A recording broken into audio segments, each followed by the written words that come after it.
السلام علیکم ورحمۃ اللہ وبرکاتہ۔ آئیے آج ہم جانتے ہیں اس ویڈیو میں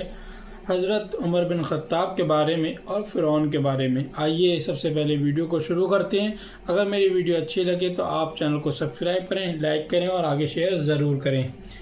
فرعون جو ہزاروں سال تک پورے ایجپٹ پر راج کرتے رہے، لیکن اب فائنلی مسلمان عمر بن خطاب کی خلافت میں فرعونوں کے اسی ایجپٹ کو ہمیشہ کے لیے ان سے چھیننے والے تھے۔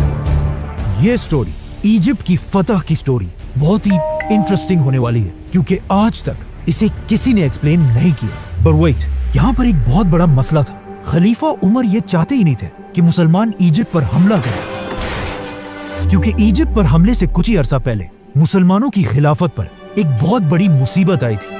طاعون۔ یہ ایک ایسی بیماری تھی جس نے مسلمانوں کی فوج کے 25,000 سولجرز کو شہید کر دیا تھا، اور صرف سولجرز کو ہی نہیں بلکہ مسلمانوں کے سارے بڑے جنرلز بھی اس بیماری سے فوت ہو چکے تھے، جس کے بعد خلیفہ عمر خود حالات کو کنٹرول کرنے کے لیے مدینہ سے مسلمانوں کی آرمی کی طرف گئے، اور وہاں ان کی ملاقات مسلمانوں کے نئے آرمی چیف عمر بن عاص سے ہوئی، جنہوں نے حضرت عمر کے سامنے ایک نیا آئیڈیا، ایک نیا پلان رکھا کہ اب ہمیں سلو ہونے کے بجائے فرعونوں کے ملک ایجپٹ کی طرف جانا چاہیے۔ لیکن حضرت عمر اس بارے میں تھوڑا کنفیوز تھے کہ ابھی ہماری اتنی بڑی فوج اس بیماری سے شہید ہو چکی ہے، اور بالکل ایک چھوٹی سی فوج کے ساتھ ایجپٹ کو فتح کرنا بہت ہی مشکل ہوگا۔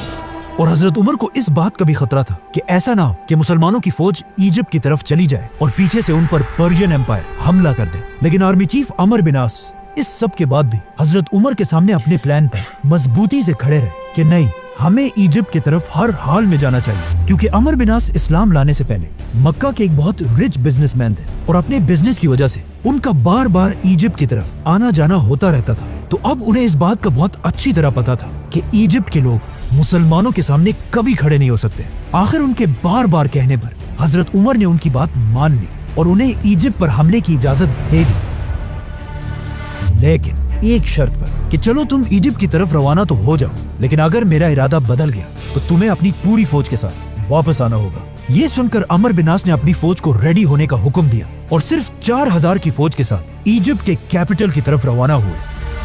Now, at the same time, عمر بن عاص ایجپٹ اور حضرت عمر مدینہ کی طرف بڑھ رہے تھے، اور اس پورے راستے میں حضرت عمر صرف ایجپٹ کے بارے میں ہی سوچتے رہے۔ اور جیسے ہی حضرت عمر مدینہ پہنچے، انہوں نے سارے بڑے صحابہ کی ایک میٹنگ بلائی اور ان سے ایجپٹ کے بارے میں پوچھا کہ مجھے بتاؤ کہ ہمیں کیا کرنا چاہیے، جس پر حضرت عثمان اور باقی صحابہ نے کلیئرلی کہا کہ ہمیں ایجپٹ کی طرف جانے والی فوج کو روک دینا چاہیے۔ آرمی چیف، منسٹر، صحابہ، ان سب کی باتیں سننے کے بعد آخر حضرت عمر نے فیصلہ کیا اور عمر بن عاص کے نام ایک لیٹر بھیجا، جس میں حضرت عمر نے اپنے آرمی چیف کو کلیئر آرڈر دیا تھا کہ جیسے ہی تمہیں میرا یہ خط ملے اپنی پوری فوج لے کر واپس آ جاؤ، لیکن اگر تم لوگ پہلے ہی ایجپٹ کے بارڈر کو کراس کر چکے ہو تو پھر اللہ کا نام لو اور آگے بڑھو۔